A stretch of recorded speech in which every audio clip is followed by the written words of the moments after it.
Sim.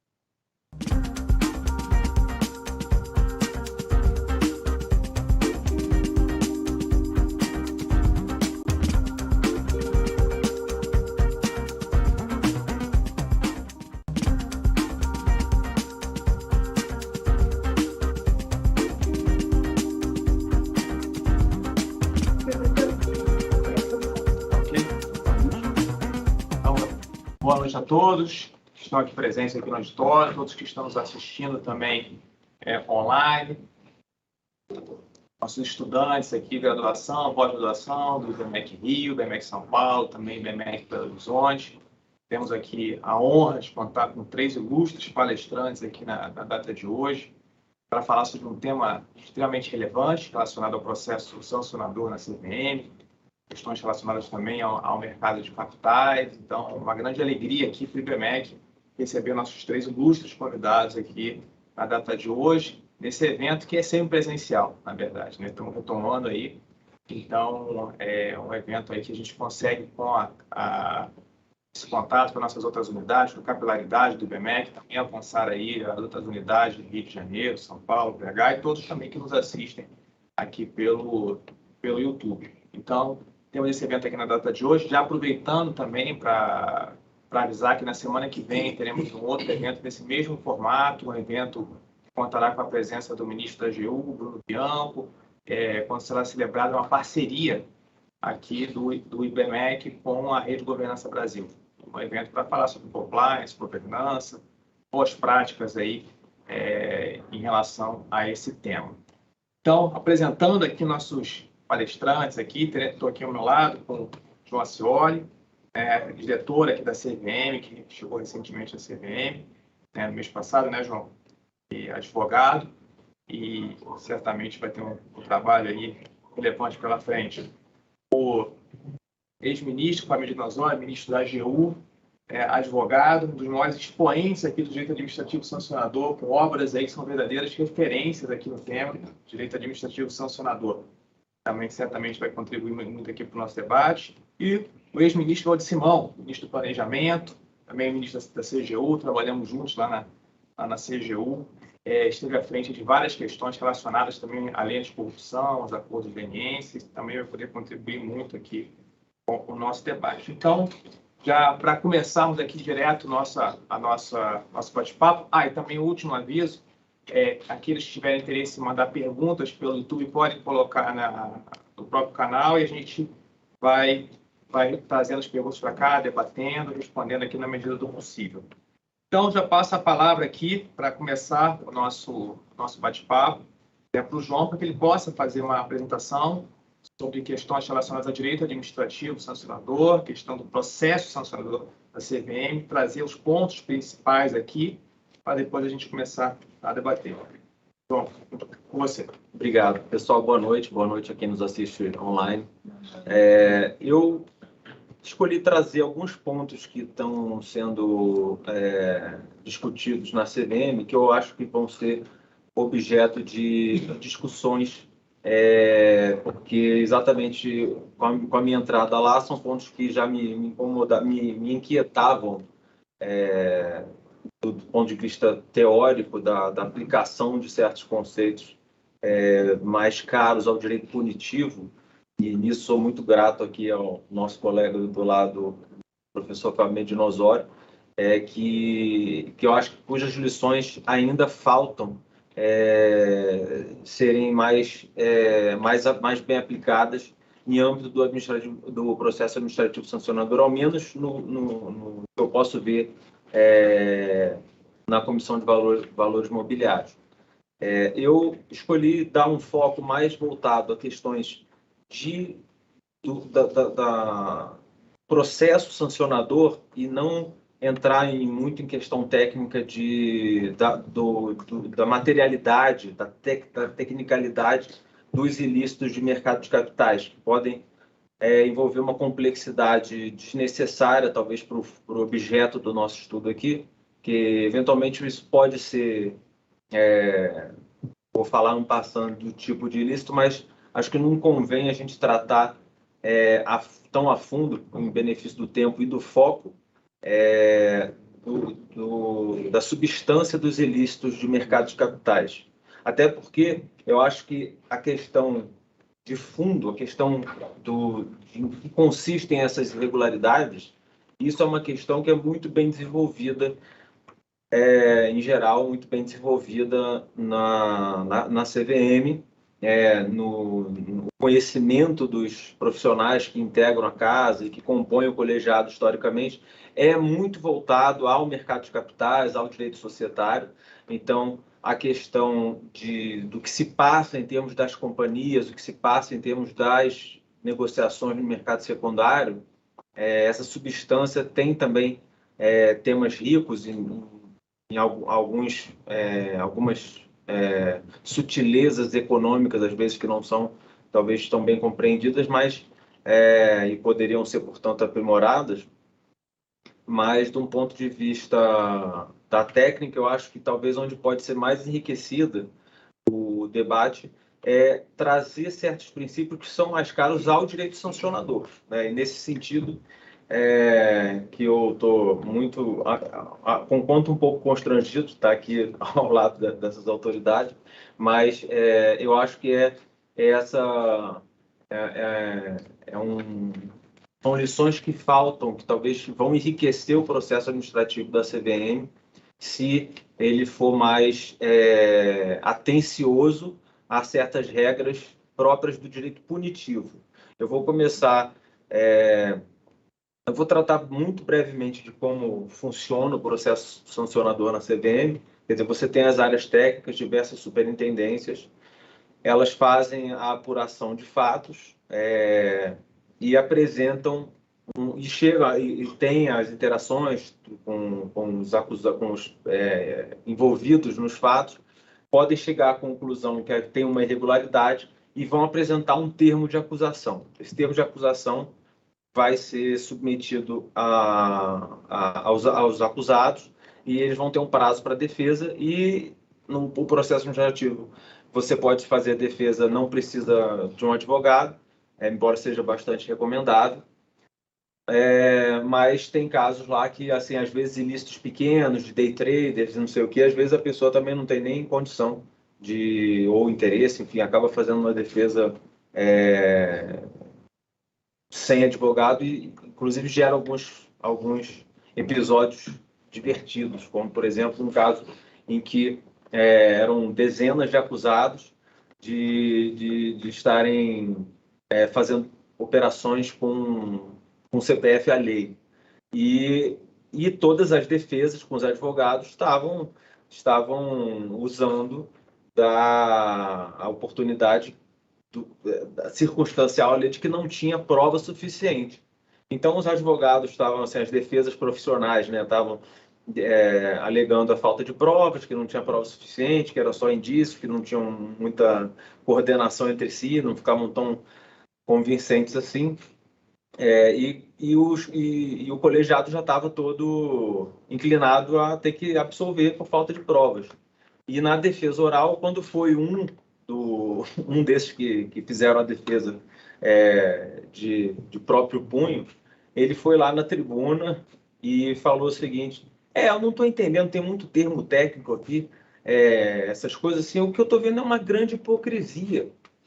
Porque, assim, todo mundo sabe que todo mundo opera com CPF alheio. Qual é o problema disso? A pessoa concorda, porque, assim, qual é o problema disso? De fato, se você pensar de lege ou de regulazione ferenda, talvez não houvesse tanto problema, talvez não fosse necessário você ter tanta licença para fazer certas coisas, se a pessoa que sabe que está contratando você sabe que você é médico de formação e quer gerir a carteira dele. Mas, como tem uma regulação em vigor que proíbe isso,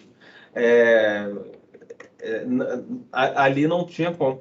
E aí o presidente da CVM, nessa ocasião, era o Marcelo Trindade, E aí, quando esse acusado falou isso, aí ficou aquela comoção no auditório, e o pessoal se cala a boca, né? Aquele negócio assim. Aí ele falou assim: olha, eu estava com o meu voto aqui, mas diante dessa confissão, vou ter que reformar e tal, não sei o quê. E aí acabou que ficou uma situação esdrúxula, porque esse teve que ser punido porque teve a prova de confissão.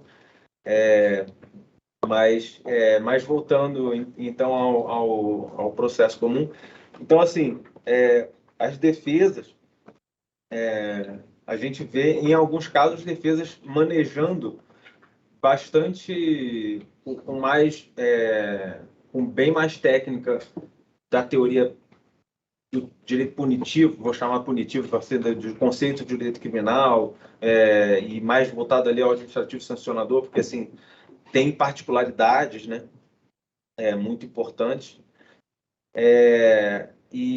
Mas eu acho que assim é até um campo, né? Como a gente está falando aqui num curso de pós-graduação, até às vezes eu imagino que seja também um campo de oportunidade profissional, né? De ter uma especialização, de trazer para o âmbito do processo sancionador no mercado de capitais, trazer mais essa tecnologia, vamos dizer assim, do direito punitivo. Acho que são oportunidades e isso faria um diferencial. Se você observar quem tem tradição de fazer defesa administrativa na CVM, são escritórios que são pessoas com muita tradição e tecnologia, por assim dizer, de direito societário, de mercado de capitais. Mas quando tem a questão da punição, por exemplo, você vai falar, eu vou trazer um primeiro caso aqui, um primeiro tópico de discussão, que fala de infração continuada, e contagem de prescrição penal, enfim, são temas que não tem absolutamente nada de societário, nada de mercado. Tem uma tangência com o ilícito de mercado de capitais, mas, enfim, são ferramentas próprias de um campo do direito que ainda acho que poderia ser mais bem utilizado no processo sancionador da Comissão de Valores Mobiliários. Então, eu vou começar trazendo a discussão de um processo que eu proferi um voto divergente. Eu até concordei com as conclusões, mas eu fiz uma divergência teórica sobre os conceitos que estavam sendo aplicados. Então, qual era o caso? O caso era um ilícito quer dizer, uma série de ilícitos de uma prática que se chama layering, que aí entra uma questão própria de mercado de capitais, mas assim, de uma maneira simplificada, é quando um investidor vai botando camadas de ordens na bolsa, da onde o nome layering, e essas camadas de ordens são sem o intuito de fechar a operação. Então, ele, uma atrás da outra, muito rapidamente, com um intervalo de milésimos de segundo, fazendo essas ordens sucessivas de que o preço está subindo, para levar alguém do outro lado a achar que o preço é aquele. Antes que alguém fechasse, ele faz uma ordem, ele do outro lado também. Em suma, ele dá uma sinalização para o mercado que tem uma demanda que é falsa, porque ele não pretende fechar aquelas operações, e quando o preço está mais alto, ele vende. E depois ele cancela aquelas ordens todas. E aí ele tem ganhos que são, num ponto de vista mais amplo, ele fez fraude, né? Ele deu declarações fraudulentas de uma intenção de negociar, não negociou e fechou a um preço que não refletia, porque ele fez aquela farsa e extraiu ganhos dali. Esse investidor, nesse caso, fez isso durante anos e anos. Então, assim, diariamente fazia aquilo, cada hora vai recebendo um pouquinho. E aí ele mudava de corretora em corretora, porque a corretora tem, né, os intermediários, a corretora detecta certos padrões, ela entra em contato com o investidor e fala assim: vem cá, o que você está fazendo? O que é isso? E aí ele saía, mudava de corretora e continuava a sua prática em outra. Se você pensar tecnicamente, cada dia, cada vez que ele faz uma operação dessa, é um ilícito. E quando veio ao julgamento, isso se deu por anos e anos, por mais do que 5 anos, tá? Então, o caso era assim, tinha um ponto da discussão sobre a prescrição, que é onde eu fiz a minha divergência. A prescrição administrativa típica, né, é de 5 anos, prescrição quinquenal da Lei 9873, a contagem da prescrição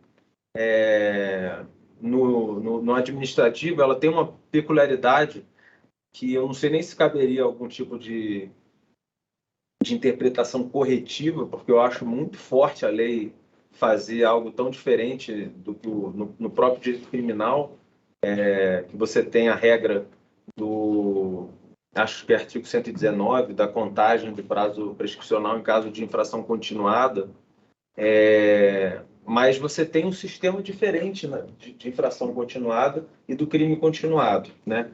O crime de contagem de prescrição, no artigo 1º da Lei 9873,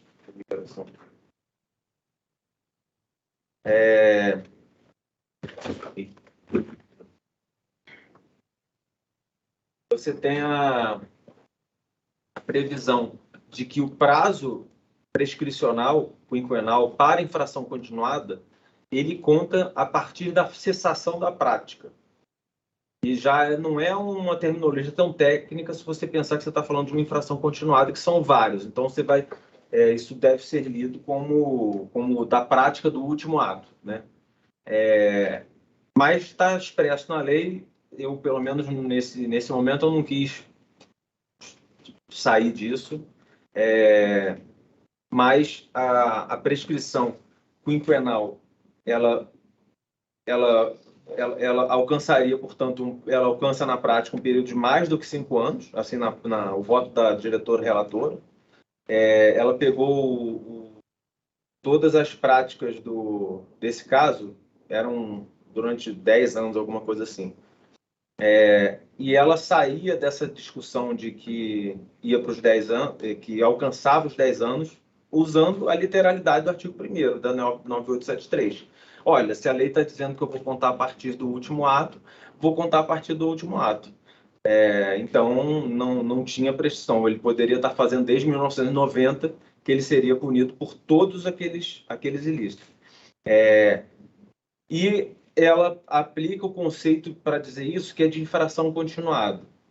Só que eu discordo que tenha havido a aplicação da figura de infração continuada nesse caso. Acho que o que houve foi um acúmulo dos ilícitos. Por quê?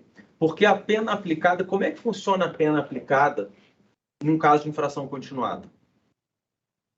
É a pena de um dos ilícitos, de um ilícito só, no caso o ilícito mais grave, caso haja diferentes modalidades, artigo 71 do Código Penal,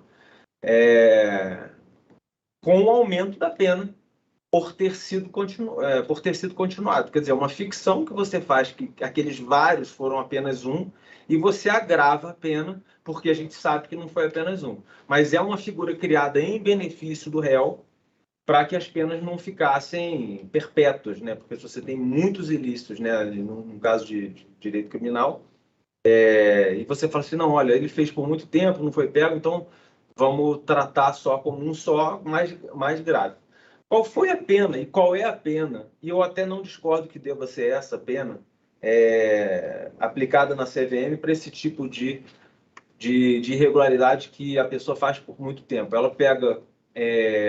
o colegiado entendeu e tem entendido sempre assim, que você pega os ganhos que o fraudador teve, multiplicado por 1,5. Então, assim, olha, você tem que devolver tudo que você ganhou mais 50%, como um desestímulo à prática.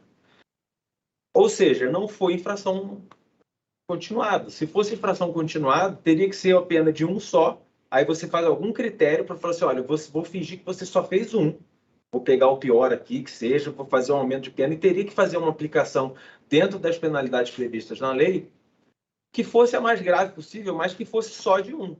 Quando você aplica a penalidade referente aos ganhos de todas as operações, você tratou como centenas ou dezenas, sei lá, de ilícitos autônomos.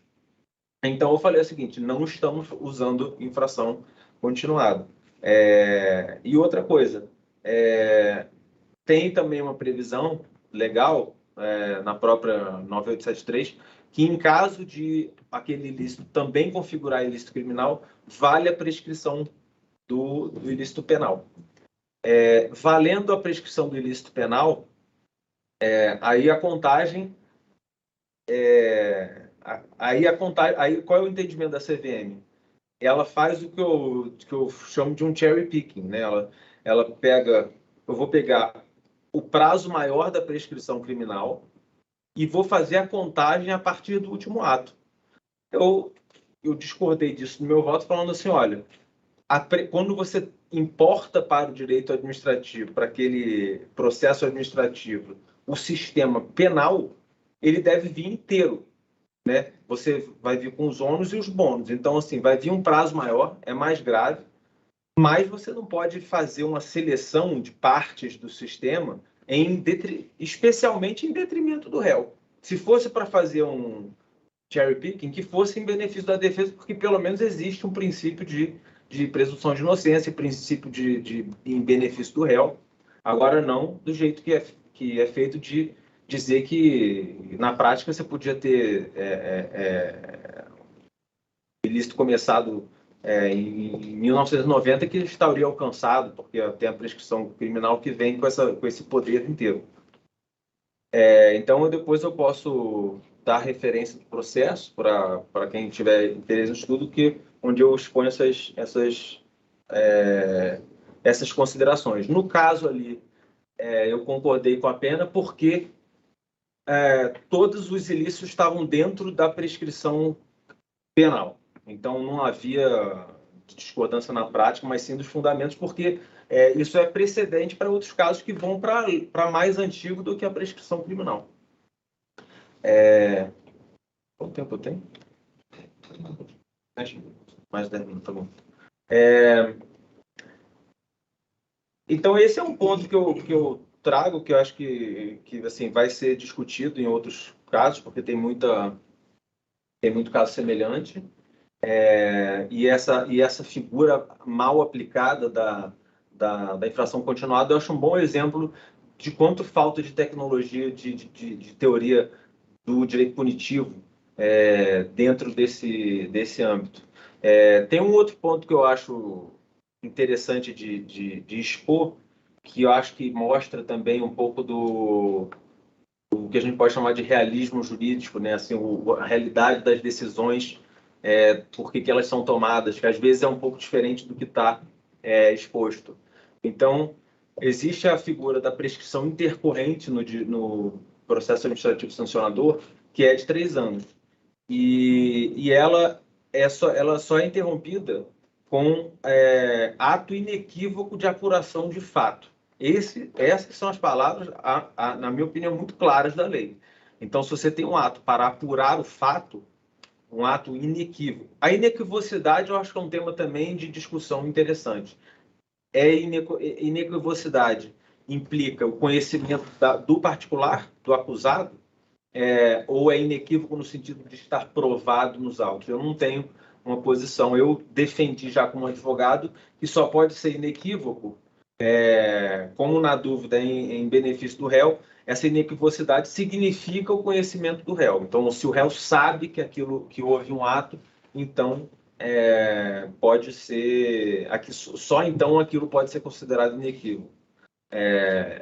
Eu não tinha tanta convicção acadêmica quando eu escrevi isso como advogado, que a gente está defendendo o cliente, não matter what. Mas eu tenho sinceras dúvidas, acho até um ponto de discussão, quando depois do Tecker eu ouvi a opinião dos outros, qual é esse conceito de inequivocidade da apuração do fato. Mas o que não tenho dúvida é ser a apuração de fato.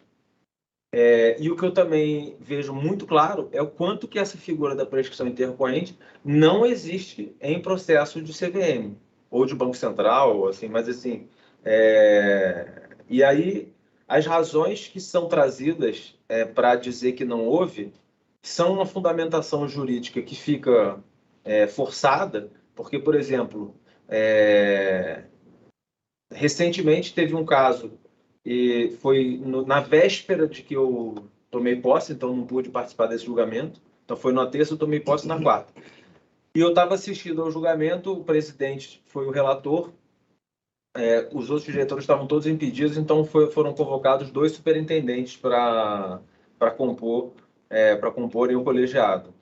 E a alegação para dizer que não houve prescrição intercorrente foi que houve atos claros de impulsão do processo. E daí? Não é isso que está na lei. E quais eram os atos que eram considerados claros de impulsão do processo? Troca de relator. Aí, assim, é o ápice é você confundir. Eu acho que. Sabe o que podia chamar disso? Que a gente perceber é uma desconsideração da personalidade jurídica do Estado. Porque você está falando que, assim, não, você tem um novo julgador que vai ter que ler os fatos. Então, ele está apurando os fatos, porque está lendo os fatos, uma nova pessoa ali. Não, né? Então, é claro que a lei só pode estar se referindo ao Estado apurando aqueles fatos. E aí, não, mas teve troca de relator, então cada vez que tem alguma impulsão clara do processo. E aí você vê assim, como que técnicos do direito, né, assim, julgadores tão hábeis, tão bons argumentadores em outros casos, como é que sai essa decisão tão frágil de uma argumentação do ponto de vista jurídico? E eu fui conversar e falei assim, pô, mas esse negócio de prescrição intercorrente, como é que é isso aqui? Eu não entendi essa argumentação. E aí vem o realismo jurídico, fala assim, não dá para ser diferente, né? Por quê? Não, porque quando você decide, perdão, era até um colega, aliás, exatamente com quem eu conversei. Acompanhando na internet. Não fala isso, né? De repente é isso, né? De repente, assim, não fala isso. Está acompanhando. Mas é ambiente acadêmico. Ambiente acadêmico pode. Não aconteceu isso, mas vamos supor que tivesse acontecido. Aí vamos supor que eu tivesse falado assim, mas por que não pode? Aí poderia ser que alguém tivesse dito assim, não, é porque se dá prescrição intercorrente, aí tem um problema para todo mundo que passou por esse processo, aí tem que responder sindicância, não sei o que. Eu falo assim, entendi, o nosso problema vale mais do que o problema do cidadão, né? Então, assim, pois é que é complicado, não sei o que. Gente, desculpa, assim. Então, eu fiquei, assim, meio um pouco aturdido com essa coisa. Até entendi, mas eu não tenho como. Aí eu falei assim, olha, se eu tiver numa situação dessa, eu pelo menos vou querer fazer algum ato que seja realmente de apuração de fato, né? Se eu fizer algum ato de apuração de fato e não tiver, tá quase dando 3 anos, não vou dar um despacho qualquer, mandando ao despacho do cachorro, né? Ao fulano para não sei o quê. Mas assim, fala assim, olha, baixa em diligência para apurar o fato tal, não sei o que e tal. Então, assim, se eu tiver querendo apurar um fato, eu estava discutindo, olha, se for para forçar a barra, apura um fato que não precisa apurar, mas pelo menos você está apurando um fato, né? Então, existe essa situação que eu achei interessante trazer. Então, assim, não se frustrem caso um dia não tenha reconhecimento de prescrição intercorrente, não fica achando que foi a tese. Às vezes são razões de ordem prática, né? E para concluir, o outro ponto que eu acho interessante para deixar aberta a discussão, mas que é o seguinte, você quando tem acordo de leniência, por exemplo, então você tem esse tipo de acordo em que as partes trazem fatos às autoridades com quem elas fazem esse acordo, em alguns casos isso traz ao conhecimento da CVM, por meio desses acordos, fatos que ela não teria tido, dos quais ela não teria tido conhecimento, sem um acordo. E ela fala o seguinte, não só a CVM, isso não é um problema só da CVM, isso é um problema, isso é uma questão que existe, né? Por ter uma lacuna na lei que fala o seguinte, olha, isso vincula o Estado como um todo, é o que eu entendo que deve ser, né? Porque você só aceita como particular depor contra si próprio em troca de não ser punido além daquelas punições voluntariamente aceitas negociadas. Esse é o espírito da coisa. Mas você tem lacuna legal, é um problema que acho que tem que ser resolvido doutrinária e jurisprudencialmente, mas que por uma falta de literalidade, esses braços do Estado acabam tendo uma visão punitiva sempre, e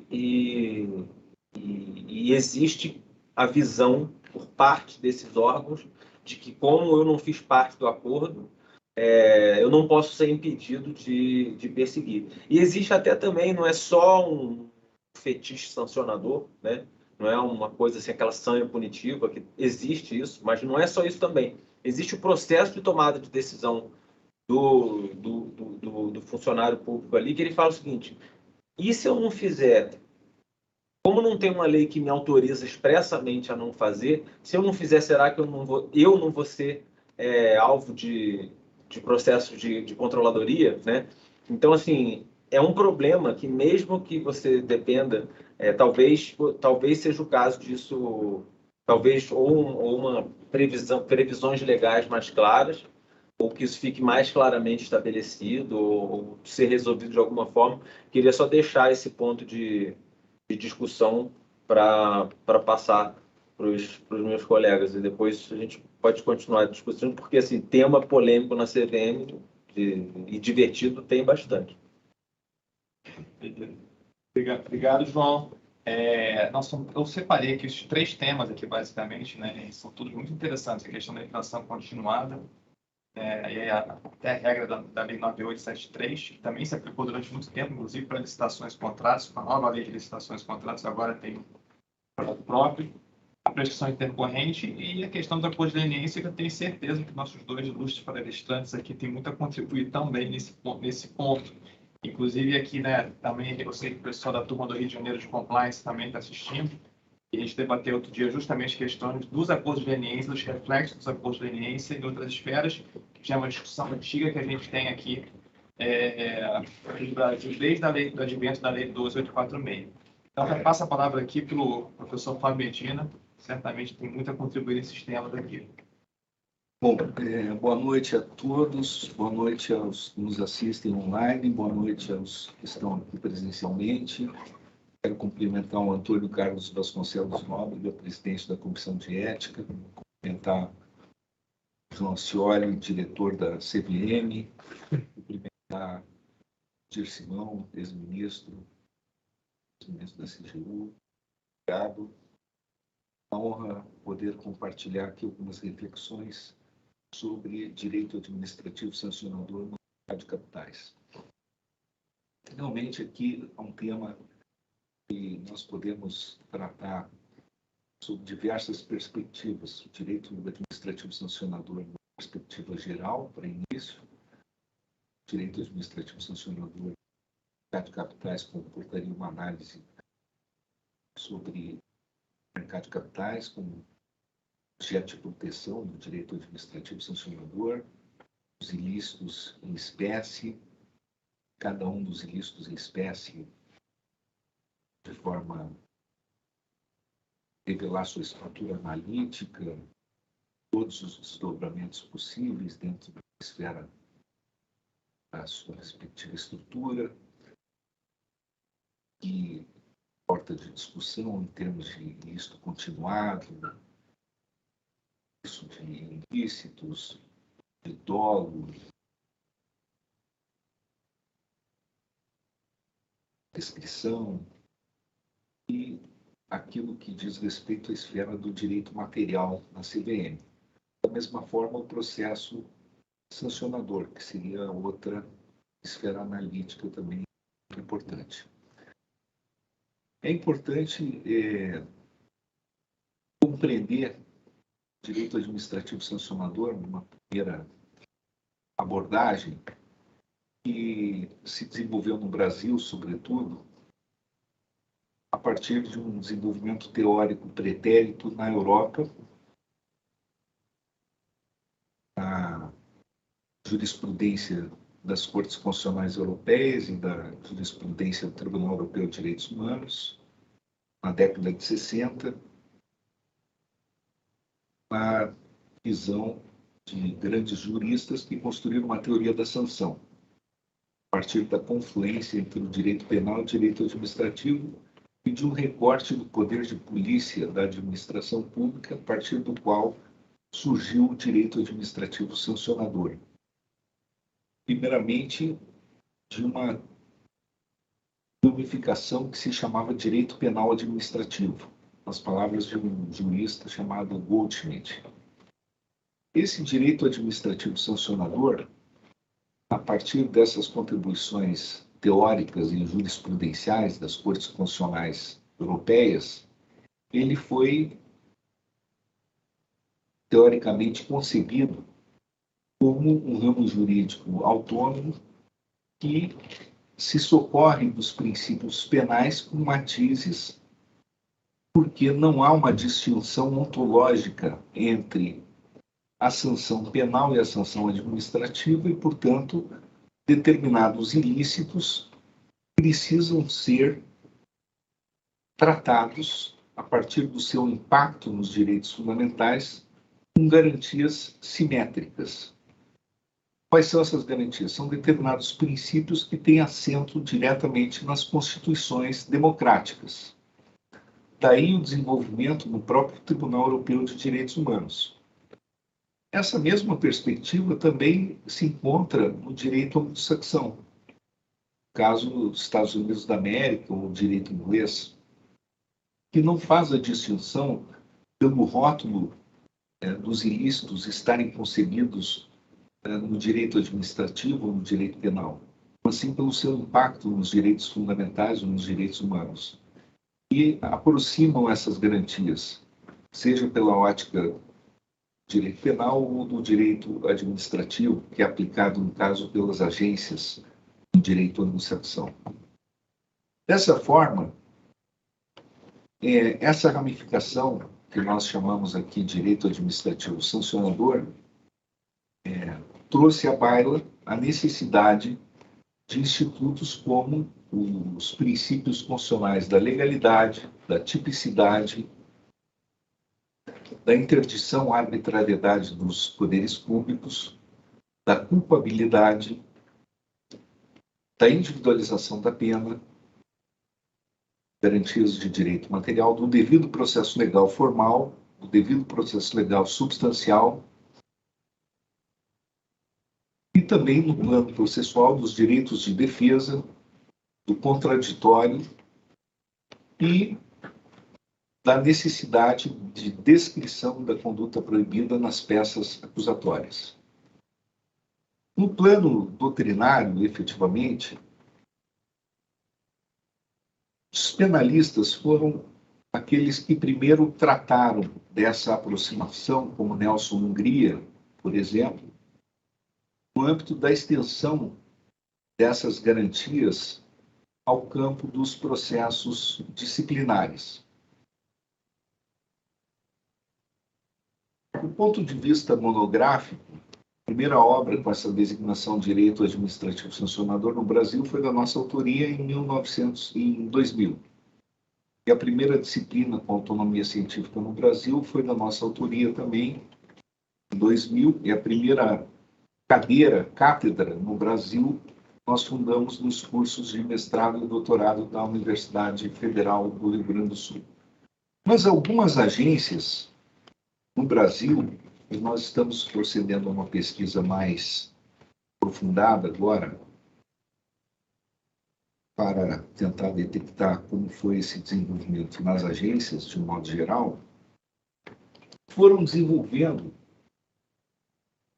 um trabalho de consolidação de garantias fundamentais no âmbito do processo administrativo sancionador. E realmente, como disse aqui o João Scioli, há uma necessidade de aprimoramento muito forte ainda no Brasil.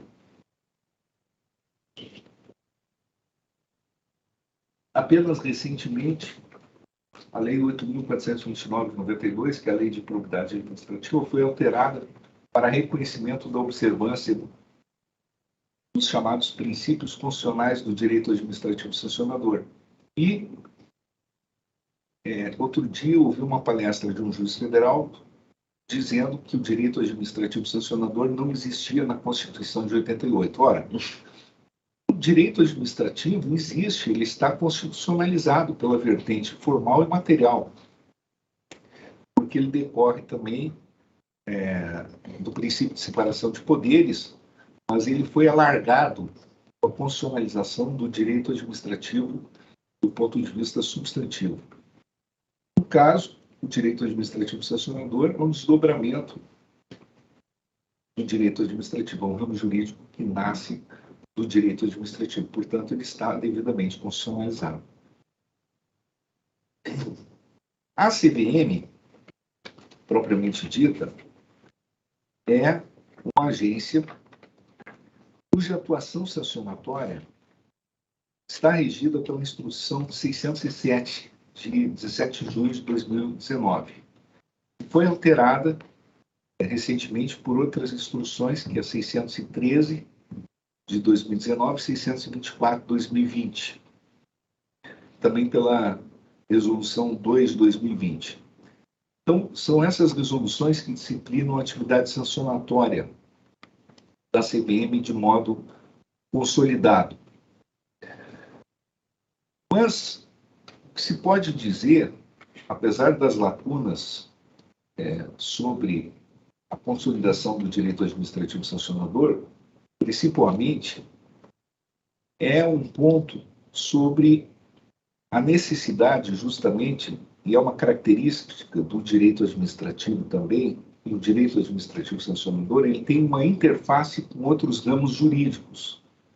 Ou seja, ele tem a característica de abrir o seu campo para interagir com o mercado de capitais, no caso, a especialização no mercado de capitais, especialização do direito societário, de áreas de alta especialização da própria CVM. E assim também na esfera ambiental, na esfera de atuação de outras agências cujos segmentos são cobertos pela atuação regulatória.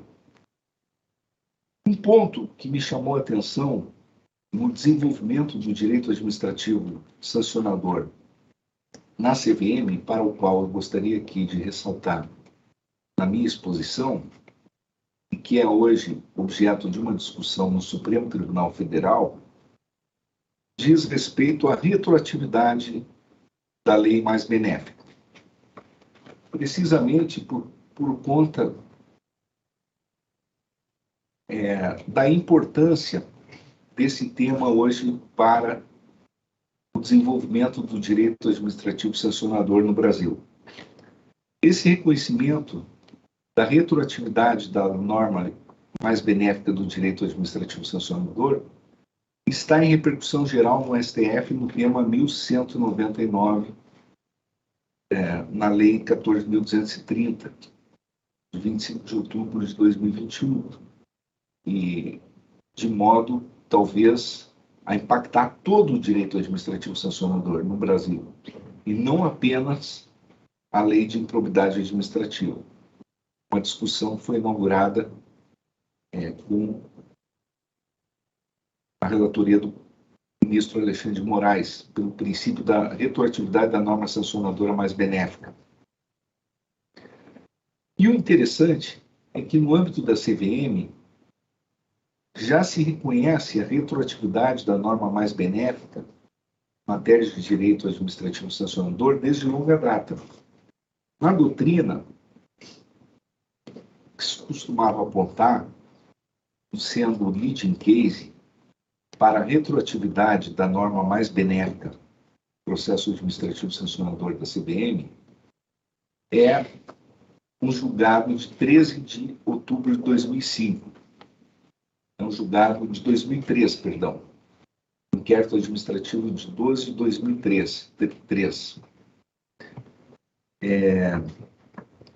No entanto, aprofundando nossas pesquisas, detectamos no inquérito administrativo 5 de 1998 um julgado em que o ex-diretor Vladimir Castelo Branco relatou um processo em que apurou uma ocorrência de operações fraudulentas no mercado do Ibovespa futuro, realizados na BMF, em janeiro de 92, refutando a ocorrência de prescrição, porque, embora os fatos tivessem sido praticados sob a égide da lei anterior, prazo prescricional mais benéfico de 5 anos da Lei 9.873 de 99 para a Administração Pública Federal exercer sua pretensão punitiva, deveria ser aplicado ao caso concreto, diante do princípio da retroatividade mais benigna. Então, detectamos aqui um processo de 98, um inquérito administrativo de 1998, um precedente da CVM, em que se aplicou o princípio da retroatividade mais benigna. Interessante também chamar a atenção para uma outra peculiaridade da CVM, no Conselho de Recursos do Sistema Financeiro Nacional, que é o órgão colegiado que integra a estrutura recursal, tanto dos julgados da CVM quanto do Banco Central, que muitas dessas normas, como é próprio também e peculiar ao direito administrativo sancionador, na administração pública e nas agências, são estruturadas na formatação de normas sancionadoras em branco. Então, a lei delega para o âmbito infralegal a competência para o preenchimento da tipificação das condutas para resoluções. E isso tem sido aceito pela jurisprudência dos tribunais em matéria de direito administrativo sancionador.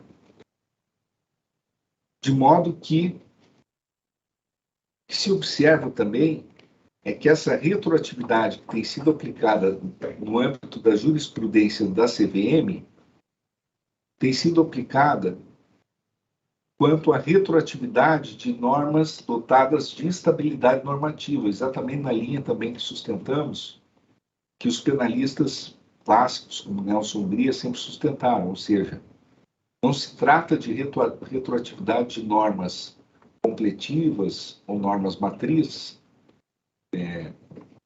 no caso de direito transitório. Essa sempre foi uma distinção muito importante no debate sobre retroatividade de normas mais benignas. Quando se trata de retroatividade de normas de direito transitório, essas não podem retroagir. É muito importante na discussão sobre regulação, o direito administrativo sancionador. No espectro regulatório, muitas normas são de direito transitório. Alguns teóricos do direito administrativo sancionador não percebem precisamente e tentam construir novas soluções teóricas para defender a irretroatividade das normas sancionatórias sob o palio de algumas soluções supostamente inovadoras, sustentando que o direito administrativo sancionador teria objetivos de defesa do interesse público, da gestão, e por isso tem um compromisso com a regulação. E por isso não poderia retroagir. Não há nada disso. Direito administrativo sancionador, na regulação, muitas vezes não retroage simplesmente porque se trata de normas transitórias. E a regulação é muito frequentemente composta por normas de direito transitório. Agora, quando há uma transformação na própria regulação, no próprio espectro regulatório, a partir de normas dotadas de estabilidade que afetam direitos fundamentais, essa retroatividade é imperiosa. Porque isso, inclusive, afeta a estrutura da regulação. Então, tem que salvaguardar os direitos dos administrados. Da mesma forma que o direito penal também cumpre um papel regulatório. Não é só o direito administrativo sancionador. Veja, o mercado de capitais, quando nós estamos falando de uma agência que tutela o mercado de capitais também é tutelado pelo direito penal. como os autores alemães chegaram à conclusão há muitos anos que não há uma distinção ontológica entre a sanção penal e a sanção administrativa. Qualquer ilícito pode ser convertido num ilícito penal ou administrativo. Há alguns ilícitos para os quais existe um mandamento constitucional de criminalização obrigatória. Mas nada impede que, para esses mesmos ilícitos, também o legislador os converta em ilícito administrativo. O caso da tortura, por exemplo. É um ilícito para o qual há um mandamento penal de criminalização obrigatória. Mas havia também esse ilícito como improbidade administrativa, à luz da legislação anterior. Ocorre que houve uma revogação desse tipo sancionador de improbidade com a reforma da lei. Passou a não ser mais considerado improbidade. É uma opção do legislador, legítima. Isso pode ser feito. O que rege, na verdade, a opção do legislador pela livre conformação dos ilícitos é o princípio democrático. Não é uma distinção ontológica. Então, o próprio mercado de capitais, do ponto de vista regulatório,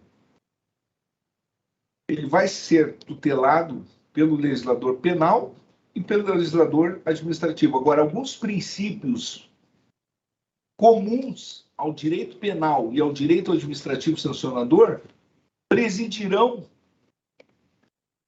esse campo que se chama do direito punitivo, que é o do direito administrativo sancionador também, como é o caso do princípio do non bis in idem. Por exemplo, o mesmo fato, um ilícito muito similar, insider trading, por exemplo, que constitui crime, que constitui ilícito administrativo, ou tantos outros ilícitos que constituem ao mesmo tempo crime e ilícito administrativo. Eles podem ensejar uma punição, uma determinada punição, pode repercutir de determinadas formas. Uma multa, por exemplo, isso pode culminar com a incidência do non bis in idem? O princípio do non bis in idem pode ensejar uma consequência jurídica para uma determinada punição administrativa e penal. Isso foi decidido já em jurisprudência que não é vinculante para o Brasil, porque o Brasil não é a Europa, como é o caso do Tribunal Europeu de Direitos Humanos, mas cada vez mais na globalização das fontes do direito, como o Brasil é um país civilizado e participa do comércio mundial, as decisões no Tribunal Europeu de Direitos Humanos servem de paradigma, de referência intelectual do direito comparado para cortes como o Superior Tribunal de Justiça ou o Supremo Tribunal Federal, com referência de direito comparado. Não vincula, mas é o direito comparado que embasa a jurisprudência dos nossos tribunais superiores. Então, essa influência do direito comparado europeu, das outras cortes constitucionais europeias, ou do Tribunal Europeu de Direitos Humanos, acaba servindo de referência e de paradigma para a construção da jurisprudência dos nossos tribunais superiores. Nesse sentido, me parece que, dentre as agências hoje que aplicam o direito administrativo sancionador no Brasil, e agora com a chegada do João Ascioli na CVM, se tem aí uma expectativa de uma evolução muito grande, mas já se vê que, por exemplo, em 1998, se aplicava o princípio da retroatividade da lei mais benéfica em matéria de direito administrativo sancionador. Isso foi uma conquista importante? Sem dúvida. É preciso avançar muito mais, e talvez até não se tenha avançado tanto quanto se poderia, por falta, talvez, de uma interação mais forte, mais intensa entre o ramo jurídico do direito administrativo sancionador e uma compreensão mais densa desse ramo jurídico e a sua interação com outros ramos jurídicos de direito material também, que são subjacentes e regem os institutos que são aplicados no âmbito da CVM, como é o caso do direito societário, como é o caso do direito de mercado de capitais, que são aplicados ali dentro da autarquia, mas que necessitam da operacionalização do direito administrativo sancionador, essa é uma realidade também inexorável, sem dúvida, como disse aqui João Ascioli. E para existir esse equilíbrio, é preciso conhecimento técnico, interação com conhecimento técnico especializado. Mas eu não tenho dúvida que, dentre as agências no Brasil, CVM, CAD, que é outra agência importante também, e que tem um viés muito econômico nas suas decisões e precisa cada vez mais também aperfeiçoar a linguagem do direito administrativo sancionador, da mesma forma. O Conselho de Recursos do Sistema Financeiro Nacional precisa ser mais sofisticado, igualmente, na implementação dessas garantias funcionais. É um passo importante para o Brasil, para a agenda de segurança jurídica no Brasil, porque a consolidação dessas garantias, que são recentes, como essa disciplina é recente hoje no Brasil para a sua autonomia científica, para a solidificação desses princípios e garantias constitucionais, sem dúvida, isso trará maior estabilidade e colocará o Brasil num patamar mais próximo às nações civilizadas, como é o caso dos Estados Unidos, como é o caso das nações europeias, como é o caso da jurisprudência do Tribunal Europeu de Direitos Humanos. E, basicamente, para ter o privilégio de poder ouvir o Valdir Simão, eu vou encerrar por aqui a minha breve intervenção, agradecendo mais uma vez a oportunidade e a possibilidade de compartilhar essas reflexões com vocês. Muito obrigado. Obrigado, professor Fábio, ministro da AGU, sempre colaborando muito com essa questão do direito administrativo sancionador.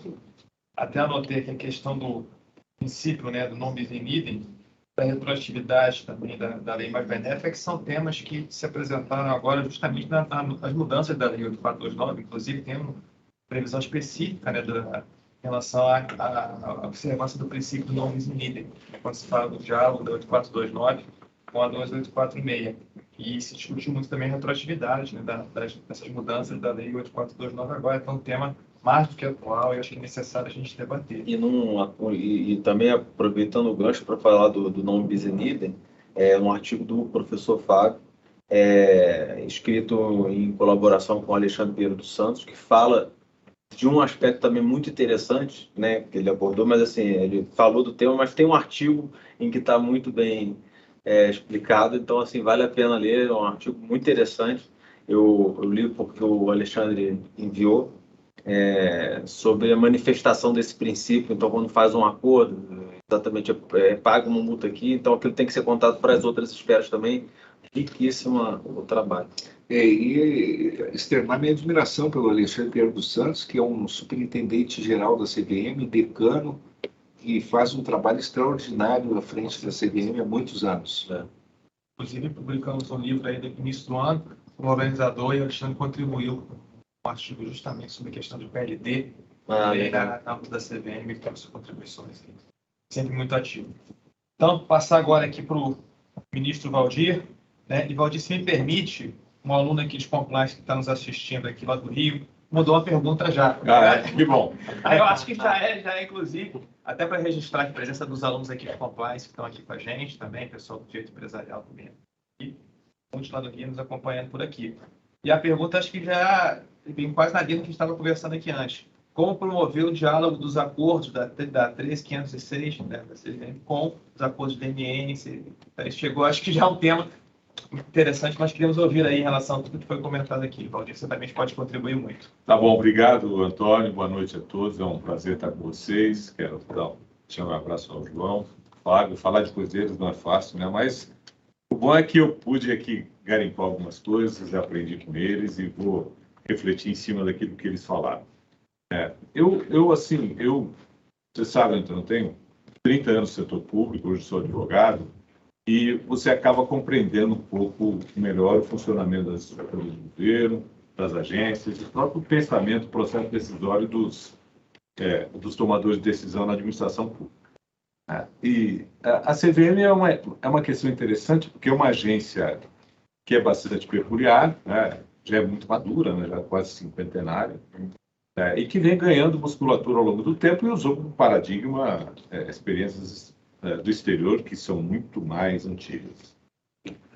E o o primeiro comentário que eu queria fazer é exatamente sobre esse voto disruptivo, diria assim, do senhor em relação à prescrição intercorrente. Provavelmente ele foi vencido, né? Mas primeiro tem uma questão de fundo aqui, né? Deixar o processo na gaveta e prescrever provavelmente gera uma responsabilização do agente público que deu causa àquela prescrição. Então, é natural, é até compreensível, talvez não seja justo, mas que as agências procurem sempre justificar os seus atos e evitar que um processo deste seja arquivado por caso de prescrever por inércia ou desídia da administração. E aqui tem um ponto importante que os marcos interruptivos, né, da prescrição, eles têm que demonstrar claramente que não houve desídia, que não houve inércia.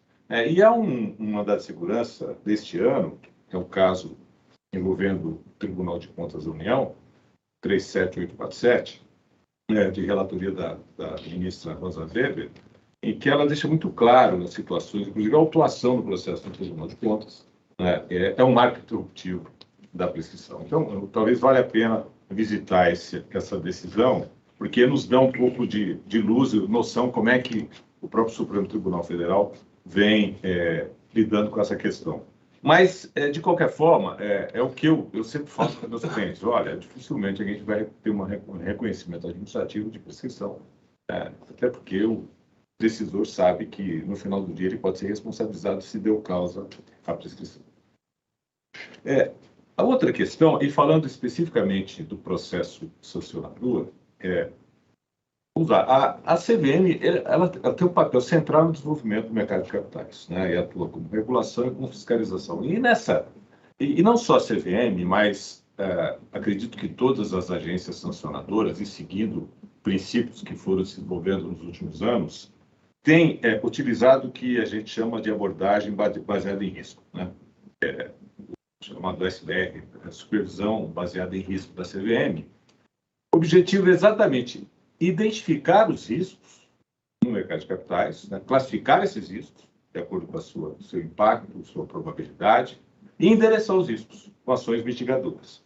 E aqui é uma atuação muito preventiva, de orientação, de evitar que os ilícitos sejam praticados. E também elevar a percepção de risco, dizendo assim para o mercado: olha, eu estou aqui presente, eu estou olhando o que vocês estão fazendo, e eu tenho capacidade de identificar qualquer ilícito. E sendo identificado, eu vou promover a responsabilização de quem deu causa a esse ilícito. Isso tem funcionado muito bem, não só na CVM, Banco Central, a própria Controladoria Geral da União tem adotado essa sistemática. Isso importa sempre uma atividade pré-sancionadora, de investigação. Claro, eu estou aqui orientando, estou observando o que acontece no mercado, qualquer alerta, qualquer red flag, pode entrar no canal de denúncias da CVM, uma notícia de jornal. Citando um exemplo hipotético, Fábio, imaginemos uma sociedade de economia mista, né, que explora óleo e gás, que se tem notícia no jornal que o controlador, que é o governo, está querendo intervir na formação de preço, que pode causar algum impacto nos resultados dessa companhia. Exemplo hipotético. Tá? É claro que a CVM tem que buscar informações e ver o que está acontecendo. Mas essa fase pré-sancionadora, ela também é essencial do ponto de vista da economicidade para o Estado. Instaurar o processo sancionador custa caro, envolve recursos públicos. E do lado do supervisionado, do jurisdicionado, envolve também a mobilização de defesa, advogados, tem um custo. Isso traz também uma certa insegurança jurídica para o próprio ambiente do mercado de capitais. Então, a instauração do processo sancionador tem que ser, seja na CVM ou na Controladoria Geral da União, tem que observar sempre se os requisitos necessários, se há indícios muito fortes de que o ilícito foi praticado. Né? E a gente vem observando essa preocupação junto com supervisão baseada em risco para evitar um processo sancionador inútil. Né? Não é por outro motivo, hoje eu estava lá esbilhotando no site da CVM, eu gosto muito do planejamento estratégico, e está em um indicador no planejamento estratégico da CVM, que é exatamente o percentual de decisões de sanção nos processos sancionadores. Ou seja, quanto maior o percentual é porque o processo sancionador foi efetivo, ele foi assertivo. Eu não instaurei o processo sancionador que depois foi arquivado, houve absolvição. Então, não me agrada muito esse indicador, mas está lá, mas demonstra a preocupação da agência em, olha, eu vou instaurar processo sancionador quando for o caso. Não é? Até então, eu vou praticar aqui minha atividade de supervisão, de orientação, de supervisão, de acompanhamento, né? E fazendo ali alertas quando eu entendo que eu preciso fazer alerta. Tem alguma coisa acontecendo aí, quero saber o que veja se não está alguma coisa errada. Bom, muito bem. Também me chamou a atenção, João, que tem um relatório da atividade sancionadora da CVM, e o relatório de 2021 tem uma tabela com todos os processos sancionadores de 2013 até 2021. E 2021 foi o recorde de absolvições. Mais de 50% dos processos sancionadores houve absolvição. E, claro, a gente está vendo dados de um ano, mas que é conflitante com aquilo que eu disse. Ou seja, de instaurar processo sancionador quando eu tenho indícios fortes que vão gerar uma condenação, vão gerar uma sanção. Né? O que pode ter acontecido? Uma mudança de drive estratégico da agência, né? O processo sancionador foi instaurado sem elementos suficientes. Né? Como é que fica essa questão de eu buscar mais assertividade? Eu falei na atividade pré-sancionadora de investigação do evento. Então, é um fenômeno interessante que a gente precisa acompanhar para ver o que porventura possa estar acontecendo. Um outro dado que também me chamou a atenção, e esse é coerente, está em linha com essa questão de orientação de atividade pré-sancionadora, é que para cada processo sancionador eu tenho 8 ofícios de alerta enviados, o que demonstra assim, uma preocupação da agência. Olha, eu estou alerta, eu estou vendo o que está acontecendo, e alerta lá o jurisdicionado, a empresa, a companhia, de que tem algum evento que está causando algum tipo de preocupação no fiscalizador e precisa ser verificado com mais atenção. Muito bem. A questão é que, ao final do processo, você vai ter uma sanção, você vai ter a absolvição. Se espera que os processos, como eu disse, sejam assertivos e sejam instaurados somente quando há, de fato, indícios fortes, materialidade de autoria de determinado ilícito. Muito bem, mas durante esse processo todo, o que a gente vem observando no Brasil, não só na CVM, mas em várias agências, inclusive na administração tributária? Durante esse período todo, é facultado àquele que deu causa buscar uma negociação, um acordo, fazer uma transação. Tá? E aqui a gente tem o acordo de leniência do CAD, que é um bem já maduro, né? Já vem aplicando há algum tempo. A administração tributária, a Receita Federal está fazendo transação em matéria tributária também, junto com a Procuradoria da Fazenda Nacional, um resultado magnífico de solução, de recuperação de créditos tributários e não tributários, né? Mas a CVM tem uma experiência que é o termo de compromisso. O termo de compromisso tem uma característica interessante, a gente está falando aí de 50, aproximadamente 50 termos de compromisso por ano, que ele não importa em reconhecimento do IS. Portanto, ele não tem uma preocupação aqui de repercussão, em especial na área penal.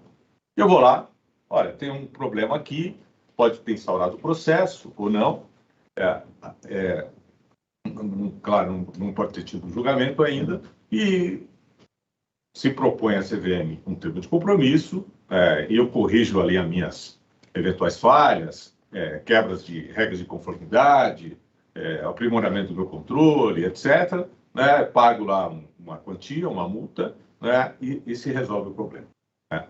Agora, essa mudança nova na legislação, que introduziu o termo de compromisso no Banco Central e trouxe também para o Banco Central e CVM o acordo administrativo em processo de supervisão, que é o acordo de leniência. Aliás, na primeira versão, só chama esse nome porque, se for necessário enviar outra medida provisória, você não podia mandar com os mesmos termos. A primeira era acordo de leniência, né? E aí ficou acordo administrativo em processo de supervisão. Mas é um acordo de leniência. O acordo de leniência, ele importa em reconhecimento do ilícito. E aqui tem um agravante. Quando eu reconheço o ilícito e há a obrigação, tanto do Banco Central e da CVM, comunicar ao Ministério Público, provavelmente eu terei repercussão na área penal. Ora, então vai lá, empresa, o cidadão, dirigente, reconhece o ilícito e daqui a pouco resolve o problema dele aqui, no guichê 1, e é abatido no guichê 2. Então, e não funciona. E eu acredito que seja por conta disso que até hoje, pelo menos eu não tenho conhecimento de nenhum termo de compromisso que tenha sido firmado pela CVM. Termo de o acordo. O acordo de supervisão, o acordo de leniência tenha sido firmado pela CVM. Somente um termo de compromisso. E, como eu disse, não importa em reconhecimento do ilícito. Agora, a transação, como eu disse, ela vem ganhando musculatura. Né? A CGU tem feito um trabalho magnífico em acordo de leniência, como eu disse, o próprio CAD. Não acredito que nesse desenho atual esse tema vai evoluir no âmbito da CVM e do próprio Banco Central, mas, e entrando na provocação aqui do João e do Antônio e da pergunta também que foi feita, né? O acordo de leniência, ou o acordo administrativo no processo de supervisão, importa em boa-fé de ambos os lados. Eu, que pratiquei o ilícito, eu sou jurídico, eu vou lá de alma aberta e falo, olha, houve uma prática do ilícito, eu reconheço. E do lado do Estado tem que ter boa-fé e lealdade. Tudo bem, eu reconheço que você está colaborando, está juntando provas. Essas provas, eventualmente, serão utilizadas para responsabilizar terceiros. Né? Eu vou ser sancionado, eu vou pagar uma multa, ainda que mitigada, ainda que diminuída, por conta da minha colaboração. Né? Eu boto lá algumas cláusulas adicionais de responsabilidade, de aprimoramento dos meus controles, né? Em especial, programa de conformidade, de compliance, alguma coisa falhou nos controles que permitiu que aquele ilícito tivesse sido praticado, e segue a vida. Né? Agora, não pode o Estado, e quem faz isso é o Estado, compartilhar essa informação com outra agência sancionadora, sem que essa agência sancionadora adira àquele acordo. Aliás, existe um julgado recente, na verdade não é um julgado, uma petição que o ministro Fachin, que foi responsável, que envolvia um colaborador, pessoa física, de uma empreiteira, Andrade Gutierrez, né, que fez a colaboração premiada da Lei 12.850, e depois o Tribunal de Contas teve o compartilhamento das informações, das provas, e o Tribunal de Contas instaurou o processo contra, uma tomada de contas contra o colaborador, pessoa física. E nessa petição, o ministro Edson Fachin disse ao tribunal: olha, manifeste, ou você vai aderir ao acordo, ou então nós vamos desentranhar no processo todas as informações que comprometam o colaborador. Porque não é correto, como eu disse, eu me acerto com a agência A e sou abatido pela agência B. Isso inibe a colaboração. O que a gente precisa é estimular o comportamento de colaboração, fazer com que a pessoa jurídica, a pessoa física, espontaneamente se apresente às autoridades sancionadoras e diga: olha, eu sei que errei, vou pagar a minha multa, mas eu quero colaborar de forma que a minha multa seja mitigada e que eu possa sobreviver. No final do dia, é disso que se trata. Nós não podemos abater o colaborador. Então, a gente tem um sistema complexo, não é, Fábio, de multi-agências, que nós não vamos resolver. A gente ouve muito falar, que a gente não vai resolver esse problema, é impossível resolver, mas é possível trabalhar de forma colaborativa, respeitando, como disse aqui o Fábio, os direitos funcionais daquele que colabora, né? E também tendo como princípio, nessa transação, nessa colaboração, a boa-fé do Estado. Então, eu acho que são essas as minhas observações aqui para a gente evoluir no bate-papo. Muito obrigado. Obrigado, Valdir. A questão dos acordos é sempre tormentosa, né? A gente sempre tem várias dúvidas aí. A gente trabalha muito também isso aqui nas aulas, a questão da acordo de leniência, que é um ponto interessantíssimo, como a gente conseguir realmente dar mais segurança jurídica para os acordos, fazer com que os órgãos e entidades possam gerar uma estrutura de incentivos, né, da análise econômica do direito positiva, para que aí realmente os atores venham a colaborar. Está chegando algumas perguntinhas aqui, que sabe como o tempo está passando rápido aqui. Quando a conversa está boa, o tempo vai rápido. Mas tem algumas perguntas aqui. Tem uma aqui que eu acho que essa aqui é para você, João. Chegou, se com a punição da Petrobras na legislação dos Estados Unidos, em relação à questão do Lava Jato, lá atrás, aí tem que ver se pode falar também. Se a CVM chegou a analisar alguma abertura de processo, qual a análise que seria feita pela CVM e como é que está sendo tratado lá, essa questão da Petrobras. Não sei se você também chegou há pouco tempo lá, né? Eu posso falar um pouco, depende do que está falando da punição dos Estados Unidos. O que teve foram processos em que os acionistas lá fora, eu não vou falar sobre o processo aqui, porque depois eu não posso participar, tem um monte de coisa assim, mas eu posso falar um aspecto que eu acho interessante sobre o que aconteceu com a Petrobras na Lava Jato, que é uma previsão legal que tem lá nos Estados Unidos, uma figura da class action. Você tem dois tipos de processos em que uma companhia viola direitos dos seus acionistas, quer dizer, uma companhia prejudica os seus acionistas, como no caso da Lava Jato, prejudicou seus acionistas, o pessoal roubando dinheiro de lá estava roubando dinheiro dos acionistas, né? E tem dois tipos de resposta. Tem a resposta que é quando a companhia é lesada, a companhia deveria processar os seus executivos ou quem lhe causou prejuízo para ser ressarcida daquilo. Quando a companhia é ressarcida, ela está ressarcindo indiretamente os seus acionistas. Então, ela é vítima, né? Existe, porém, lá nos Estados Unidos, essa figura que eu acho execrável. Eu acho que daqui a 3 séculos a gente vai olhar para trás e vai pensar nas class actions contra companhias, assim como a gente pensa no sacrifício de virgens pelos astecas, assim, que é um erro de civilização. Não faz sentido financeiro a companhia ser vítima e depois ainda ter que indenizar quem perdeu lá de fora. Eu falo uma analogia que é o seguinte: imagina que nós 3 temos um carro, um condomínio, e eu estou dirigindo o carro, eu bato o carro e quebro o farol direito. Aí, quem que tem que ser processado? Eu. E imaginar que o Valdir vai processar o carro para indenizar a perda que ele teve pelo farol. Aí o carro vai ter que fazer o quê? Ele vai ter que vender o farol esquerdo para pagar o farol direito. E aí o Fábio perdeu os 2 faróis. E eu tô lá quieto. Aí depois a companhia vai até querer pegar o dia de regresso meu, mas assim, mas a figura é exatamente essa que existe. Então, assim, é um nonsense você supor que o acionista vai ser indenizado pela companhia, pela perda que ele teve da desvalorização da companhia, porque ela foi vítima. Então, assim, o certo é você ter uma outra figura. Essa, sim, é legítima e que existe lá fora também. Aqui tem, a gente está até aprimorando esse texto, uma reforma legislativa, mas é ação derivada. Então, é ação que, assim, se a companhia não está tomando as providências de ir contra os seus executivos ou ir contra o seu controlador, especialmente contra o controlador, a companhia tende a não processar o controlador, já que ele manda nela, né?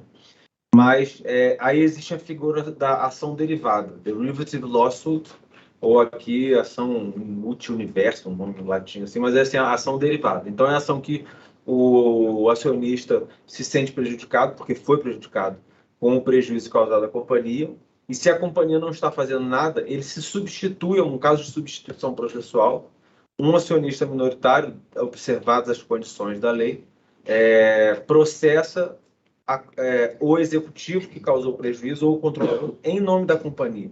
Então, quem vai ser indenizado vai ser a companhia. E ele tem um incentivo de fazer isso, que são os honorários. Na prática, quem faz isso são os escritórios.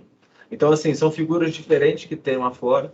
Eu acho que essa questão, o que teve a Petrobras é uma coisa triste. Você pensa, os minoritários, o que perderam aqui com a fraude, perderam de novo quando um outro grupo foi indenizado lá fora. Então, assim, só para não deixar a pergunta sem resposta, eu falei isso, que isso eu posso falar. Tá ótimo, tá ótimo. Por favor. Sobre o ponto da prescrição, principalmente aplicação da prescrição penal nos processos administrativos, né? Você comentou sobre a questão do prazo, mas a minha dúvida também é sobre essa aplicação da prescrição penal em tese. Eu trabalho bastante com o CAD, eu não sei como é que é feito lá na CVM, mas lá no CAD, sim, processo administrativo que envolve cartel, não importa se houve denúncia, se a pessoa foi condenada ou não. Aplica-se a prescrição penal, porque, em tese, cartel também é um crime. E aí a doutrina e nós, advogados, defendemos que isso não pode ocorrer, já que é quando o fato constitui crime, né, segundo a lei. O crime não é só tipo penal, da tipicidade, antijuricidade, culpabilidade.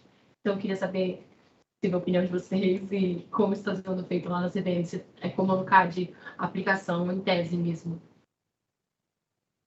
Bom, eu vou começar falando, assim, eu não entendi muito bem o que é a diferença do em tese para o em concreto. O fato em si. Eu não conheço muito de legislação de o mercado de capitais, mas, por exemplo, do cartel, né? Você está sendo investigado no CAD pelo crime, pela prática de cartel, por ser uma infração à ordem econômica. Mas isso também é tipificado como um crime na lei de licitações ou também na lei de atos contra a ordem econômica. Então, não importa se há uma denúncia, se você foi denunciado, se você foi condenado por cartel, basta essa tipificação também penal pela mesma prática para se aplicar o prazo prescricional penal. Não há necessidade do processo criminal tramitando uma denúncia. Não há necessidade. Mas tem o entendimento da administração. Em tese significa não precisa ter denúncia penal oferecida. Isso. Basta que a tipificação ocorra em tese. Exato. Sim. Não, como ela é observada lá na CVM, é em tese. Eu nunca tinha pensado nesse ponto, não.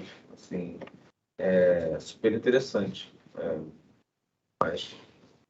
Mas não se faz um exercício de verificação se há um processo ou não. Então, como há uma consonância de tipos, né, se os tipos são o mesmo fato, é tipificado penalmente por aquela irregularidade, aí tem a atração da prescrição penal. É assim que é feito. E mesmo para a pessoa jurídica, esse também é um questionamento que a gente tem, né? A pessoa jurídica não poderia ser processada criminalmente pelo aquele fato. Então, porque você estaria aplicando a Não, ela não tem. a prescrição Eu, penal. não, eu acho que não tem como ter essa aplicação para pessoa jurídica, porque ela não preenche o tipo, Exato. ela não tem autoria. Agora, não sei como é que isso é feito na CVM em relação à pessoa jurídica, não sei. Só cheguei lá um mês. E só para Mas eu nunca tive um caso desse tipo como advogado, não sei. E na esfera disciplinar, quando se fala, por exemplo, da capitulação de uma conduta administrativa praticada por um servidor público, você tem a possibilidade daquilo ali já a demissão dele, inclusive por um crime contra a administração, mas aí tem o entendimento da necessidade de ter pelo menos uma ação penal transitada a julgado para que você possa fazer isso. Exato. Não obstante, poder se utilizar também a prescrição penal lá do artigo 142, parágrafo 2º do 8.112, que permite também se utilizar essa prescrição penal quando aquele tipo administrativo é um tipo penal também. E o pior é que tem um outro tema que eu acho assim super sensível, que eu não sei ainda como é que ele trata disso, porque como prescrição penal é muito difícil, né? Tem a prescrição pela pena ideal. Então, assim, eu acho que para você trazer a prescrição penal, talvez você devesse trazer também e trazer por inteiro e trazer também pela pena ideal. Então, ainda que você esteja falando em tese, talvez fosse o caso até Estou dando argumento para a defesa aí, mas tem que ser o caso. Não, mas tem que ser o caso. Eu acho que é obrigação do julgador dar argumento para a defesa. É julgador, não sou acusador. Assim, é fazer o seguinte: se você vai trazer a prescrição penal, será que não deveria ser pela pena ideal também?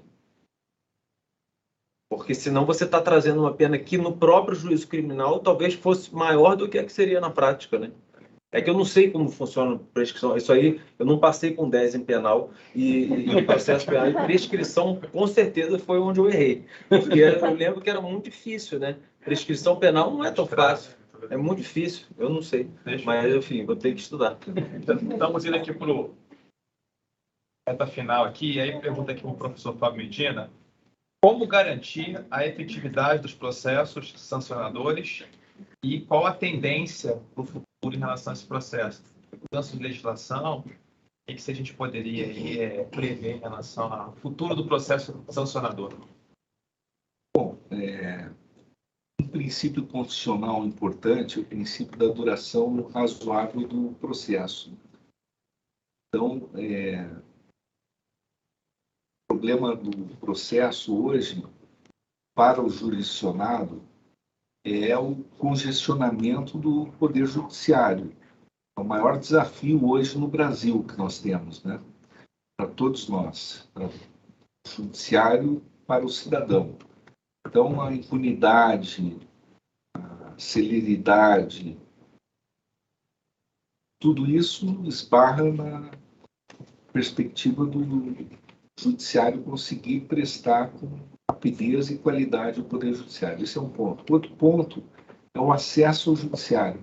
A prestação jurisdicional online, por um lado, trouxe um acesso mais amplificado para o advogado, porque muitos advogados não tinham condições materiais de ter acesso aos julgadores. No caso, os processos administrativos, os processos judiciais também, as audiências, tudo isso era muito limitado, até era mais caro esse acesso, né? Os aviões, os deslocamentos. Então, a justiça online ela ficou mais acessível, por um lado.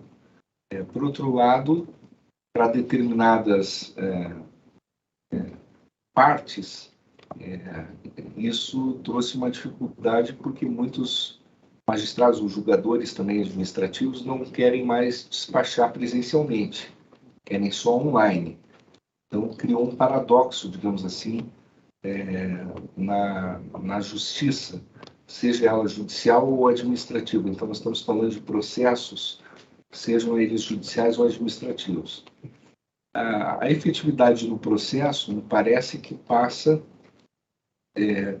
por desenvolvimento de mecanismos alternativos de resolução de conflitos. Os acordos extrajudiciais, os acordos administrativos, todos esses mecanismos que nós estamos também tratando hoje aqui, esses acordos que viabilizam uma prestação, uma entrega da justiça Porque a justiça não está só na forma coercitiva de entrega, mas também na forma consensual. Portanto, essa fórmula, através do consenso, em todas as suas modalidades, parece que é um grande caminho também para a efetividade do processo, ou até uma modalidade pré-processual também, de descongestionamento dos órgãos públicos como um todo. Me parece que é o grande caminho do futuro.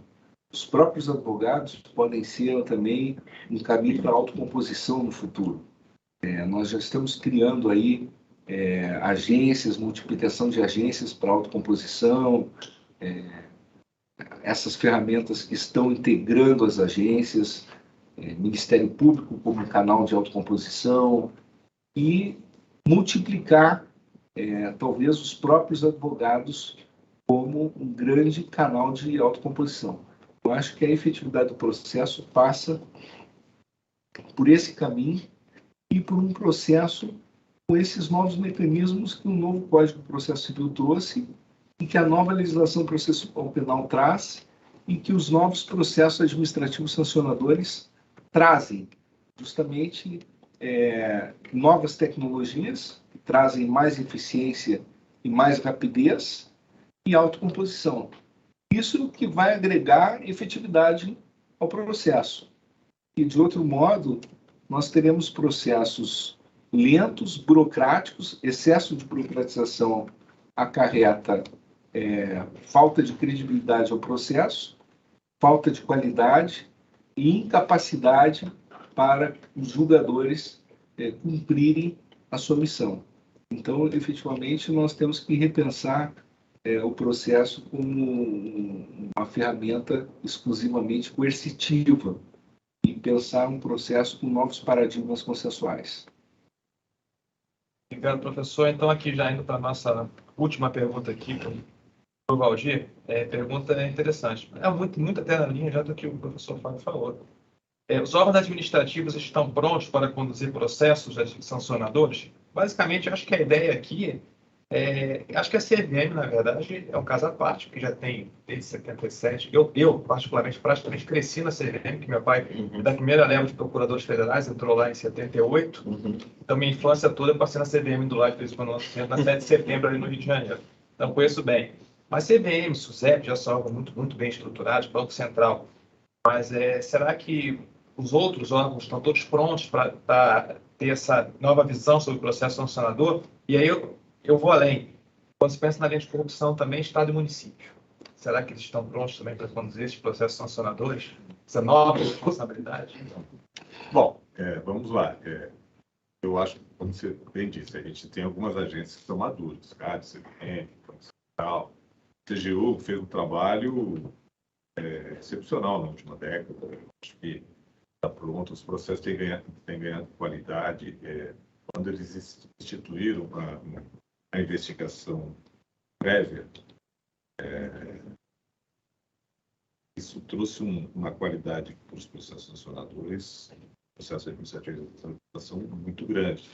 Como a própria CGU acaba sendo paradigma para outros jogos, isso certamente contribui para que esse amadurecimento ele seja ele alcance também outras unidades da federação.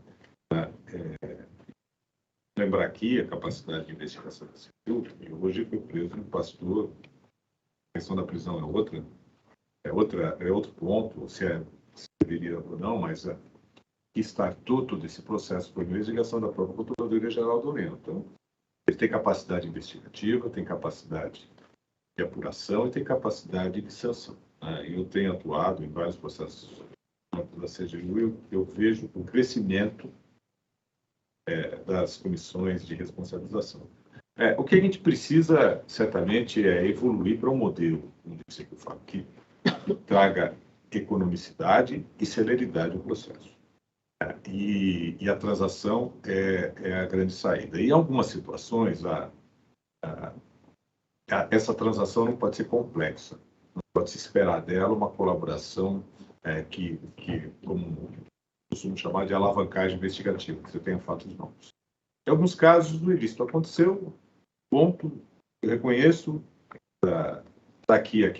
estão aqui as provas, mas eu quero dar fim a esse processo. Né? Vamos resolver isso rapidamente. Né? Vamos pactuar aqui uma multa. E pode ser que isso aconteça muito rapidamente no âmbito da própria Controladoria Geral da União, porque o acordo de leniência é somente o ministro, né, que faz. E o processo de responsabilização ele é descentralizado em cada órgão que foi lesado. Então, esse processo negocial deve se dar no âmbito do próprio processo de responsabilização e, quem sabe, um dia antes do próprio processo, na fase de investigação preliminar. Estados e municípios, alguns já amadureceram, mas a lei é nova. Né? Nós vamos chegar aos 40 e tantos anos da CVM ou do FCPA, né? E ganhar essa musculatura. Até lá, a gente precisa continuar nesse processo de disciplinar o tema, de orientar, né? E uma contribuição final, o que eu acho que a gente precisa ainda evoluir é a capacidade de autotutela do próprio empresa, né? E com sistemas de integridade que sejam robustos, sejam efetivos, e que sejam gerais. Não estou falando somente de sistemas de integridade, compliance e anticorrupção. Estou falando do meio ambiente, mercado de capitais, relações trabalhistas, áreas tributárias. Na medida em que eu aprimoro o controle e, junto com ele, eu internalizo na empresa uma cultura de boas práticas, de tomar decisões corretas, né? Então, esse misto de controle e cultura é essencial. A probabilidade da prática de ilícitos vai diminuir e, consequentemente, eu vou ter um número menor de processos para sancionadores. E se eu somar a isso, né, a capacidade, um estímulo, um incentivo para que a empresa, quando aconteça um ilícito, se apresente às autoridades, dizendo, reportando aquilo, e esperando por ordem da autoridade, em alguns casos, quem sabe no futuro até a isenção de qualquer penalidade, isso eu tenho um círculo virtuoso que aprimora essa relação entre supervisionado e órgão supervisor, órgão regulador. Eu acredito ainda que em algum momento, e a CVM eu acho, terá um papel central nisso, a gente precisa começar a implementar regras obrigatórias, principalmente dos chamados Books and Records, porque quando a gente começou a disciplinar os programas de compliance, né, uma das políticas, e é um dos grandes objetivos para qualquer sistema de controle, de dignidade das informações financeiras, contábeis, a gente não sabia exatamente como é que ele lida com isso. Então, garantir que as informações prestadas pelas empresas para principalmente o investidor sejam fidedignas, eu acho que é essencial. E não me parece que a gente tenha uma simetria na qualidade da prestação de informações, na qualidade da transparência. Eu cito um único exemplo aqui, nos formulários de referência, passivos contingentes na área trabalhista, tributária, você não tem uma padronização de classificação disso. Então, e às vezes o investidor que está observando determinada empresa, ele não tem segurança necessária, ou todas as informações necessárias para tomar a decisão de investir ou não. Então, nesse aspecto, tornar obrigatórias algumas regras de registros contábeis, de conformidade, e por óbvio, quando elas forem quebradas, aplicar sanção, talvez seja uma evolução nesses sistemas de integridade. E, como disse, a CVM tem um papel central nisso, mas também Banco Central, CAD, própria CGU. Então, só para já também deixar aqui o meu abraço, foi um prazer aqui rever meu amigo Fábio, aprender com ele, conhecer o João, e mais uma vez, muito obrigado, Antônio, pela oportunidade. Eu agradeço a presença de vocês aqui. Terminando aqui, passamos um pouquinho da hora, mas acho que vale a pena, a conversa foi muito boa, muito proveitosa. Fazer alguns avisos aqui para todos que estão nos assistindo também online, só lembrando que a gente vai ter um outro evento aqui, que a gente não estava aqui no início, um evento na próxima segunda-feira, com a presença do ministro da AGU, Bruno Bianco, vai estar aqui, uma parceria que a gente está fazendo, do BMEC, com a Rede Governança Brasil. Vamos ter uma palestra aqui do ministro. Também é importante lembrar que vamos estar lançando nosso curso aqui, o LLM de Mercado de Capitais. Inclusive, o nosso colega João já está convidado aqui para dar aula. Já tem uma data marcada, inclusive, para começar aqui com a gente. 10 de agosto, né? Está marcado já a nossa primeira aula aqui, nosso LLM de Mercado de Capitais. Então, agradecer a presença de todos. Vamos ter um cafezinho ali do lado de fora, uma Queria brevezinha fazer ali. um breve Por favor. disclaimer que era para eu ter feito no começo, mas assim, não sei se já ficou óbvio, mas o que eu falo não necessariamente representa o que a CVM entende. Mas eu acho que para compliance interno lá, eu tenho que registrar que eu disse isso. Aliás, se eu pensasse como a CVM pensa, acho que eu não teria sido convidado pelo ministro Paulo Guedes para integrar a casa. Mas então era isso. Tá bom. Então, pessoal, é isso. Obrigado a todos aqui. Todos convidados para a gente ali fora tomar um cafezinho. Que honra, cara. Bom dia.